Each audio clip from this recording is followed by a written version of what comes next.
आणि बुलेटिनची सुरुवात एका ब्रेकिंग न्यूजने करतो आहोत। महानगरपालिकेचा तिढा सुटला नाहीये आणि उद्या उमेदवार महापौर पदासाठीचे उमेदवारी अर्ज भरायचे आहेत।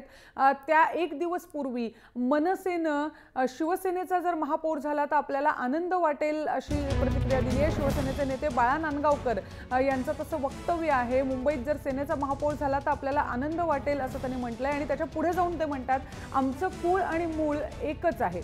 थोडक्यात म्हणजे अप्रत्यक्षपणे शिवसेनेबरोबर जाण्याचं मनसेने ठरवलेलं दिसतं आहे आणि मुंबईत महापौर पदासाठी सेनेला पाठिंबा देण्याचे अप्रत्यक्ष संकेत मनसेने दिलेले आहेत।